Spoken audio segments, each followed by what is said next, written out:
Assalamualaikum warahmatullahi wabarakatuh.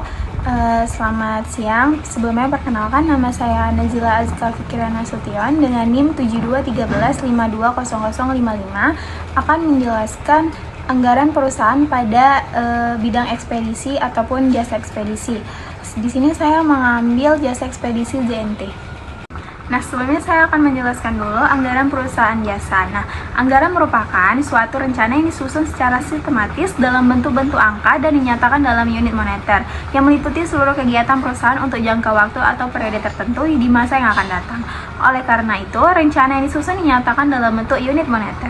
Maka anggaran seringkali disebut juga dengan rencana keuangan. Dalam bidang perencanaan, anggaran ini memiliki manfaat. Yang pertama, berdasarkan kegiatan pada penyelidikan studi dan penelitian. Budget bermanfaat untuk membantu manajer meneliti, mempelajari masalah-masalah yang berhubungan dengan kegiatan yang akan dilakukan. Yang kedua, mengerahkan seluruh tenaga dalam perusahaan dalam membentukkan arah atau kegiatan yang paling menguntungkan. Yang ketiga, untuk membantu atau menunjang kebijaksanaan perusahaan. Yang kelima, menentukan tujuan-tujuan perusahaan. Yang keenam, membantu menstabilkan kesempatan kerja yang tersedia. Dan yang terakhir, mengakibatkan pemakaian alat fisik secara lebih efektif.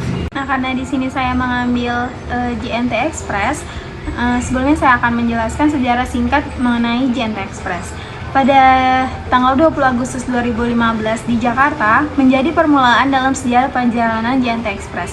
Tepat di hari tersebut, PT Global Jet Express meresmikan kantor pusatnya di Pluit, Jakarta Utara. Diresmikan oleh CEO JNT Express, Bapak Zetli, menandakan dimulainya jam kerja seluruh tim JNT Express di Indonesia. Meskipun merupakan pemain baru di bidang ekspres, JNT Express optimis dapat menjadi perusahaan ekspres yang menjadi pilihan pertama masyarakat Indonesia dengan mengandalkan inovasi teknologi pada sistem pengiriman pelayanan yang mengutamakan tanggung jawab sebagai komitmen, serta harga terjangkau tentunya dengan kualitas premium. Oke, selanjutnya kita masuk kepada penyusunan anggaran.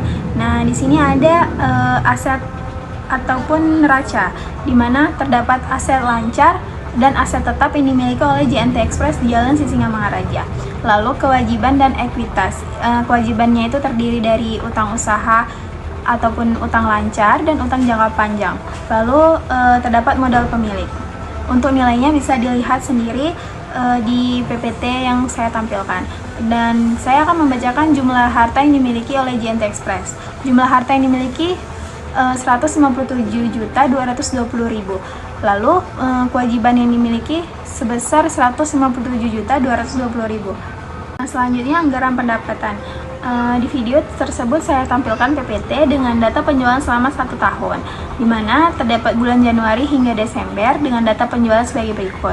Lalu penyelesaian yang saya gunakan ialah metode Square yang akan didapatkan XY-nya sebesar 132 juta dan jumlah penjualannya sebesar 288 juta rupiah.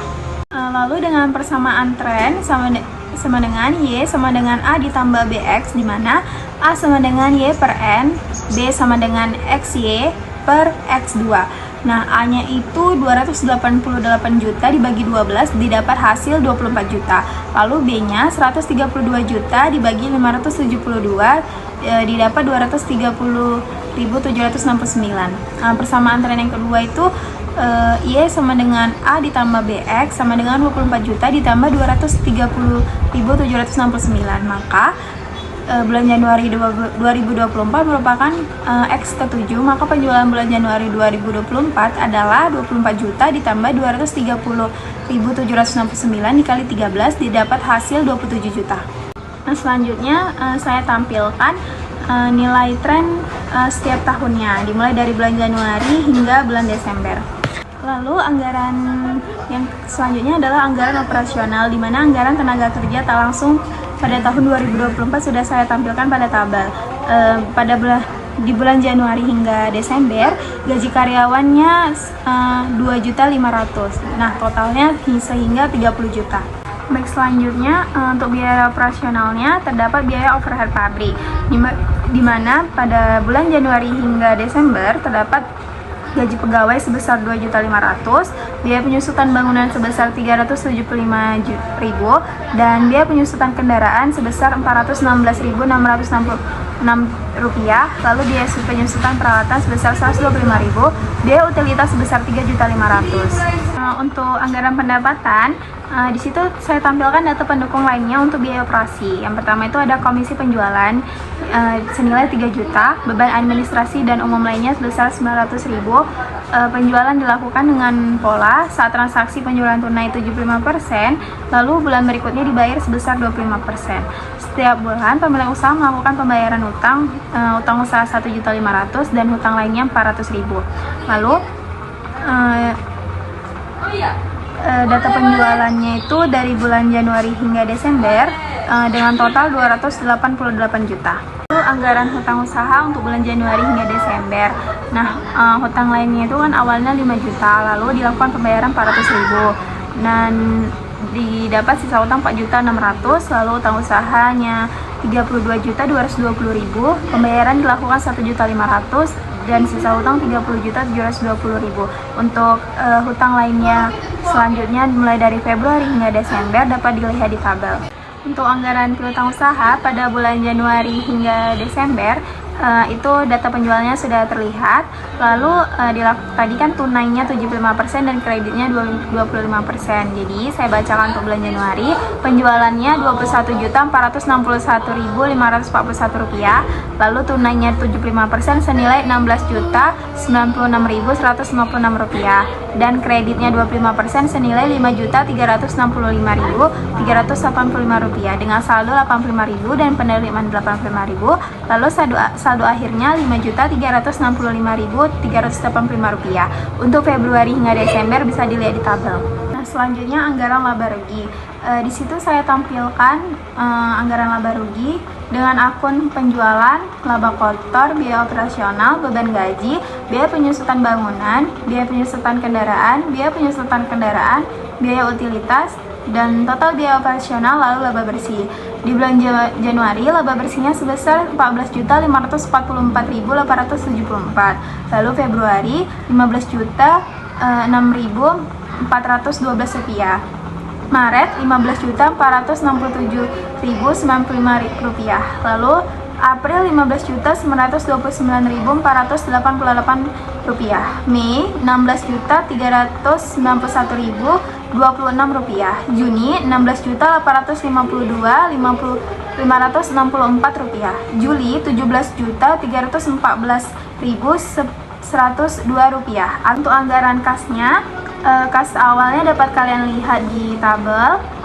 Lalu untuk kas akhirnya dari Januari hingga Desember juga dapat dilihat di tabel. Untuk akunnya sendiri itu terdapat pada anggaran kas terdapat kas awal, lalu penjualan tunai, penagihan piutang usaha, jumlah penerimaan kas tersedia, lalu terdapat pengeluaran, akunnya pembayaran utang usaha, pembayaran hutang lainnya, pembayaran biaya operasional, jumlah pengeluaran kas, lalu terdapat kas akhir. Nah, untuk nilainya dapat dilihat di tabel ya teman-teman. Nah, untuk anggaran neracanya itu akunnya terdapat kas awal, penjualan tunai, penagihan piutang usaha, jumlah penerimaan kas tersedia, dan terdapat pengeluaran seperti pembayaran utang usaha, pembayaran hutang lainnya, pembayaran biaya operasional, jumlah pengeluaran, dan lalu kas akhir. Nah, di bulan Januari kas awalnya sebesar 30.275.000, Februari 37.639.489 rupiah, lalu Maret 50.630.517 rupiah, April 64.083.083 rupiah, Mei 77.997.187 rupiah, Juni 92.372.828 rupiah, Juli 107.210.008 rupiah, Agustus 122.508.726 rupiah, baru Oktober 154.490.776 rupiah, November 171.174.108 rupiah, dan terakhir Desember 188.308.977 rupiah. Untuk akun lainnya dapat dilihat di tabel. Baiklah, kesimpulannya Anggaran merupakan suatu rencana yang disusun secara sistematis dalam bentuk-bentuk angka dan dinyatakan dalam unit moneter yang meliputi seluruh kegiatan perusahaan untuk jangka waktu atau periode tertentu di masa yang akan datang.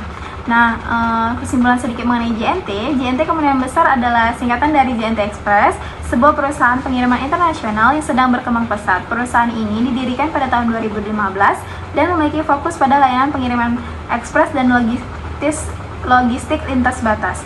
Saat ini beroperasi di 8 negara termasuk Indonesia. Nah, begitu saja yang bisa saya sampaikan. Semoga bermanfaat. Mohon maaf apabila ada kekurangan materi ataupun cara penyampaian saya. Wassalamualaikum warahmatullahi wabarakatuh.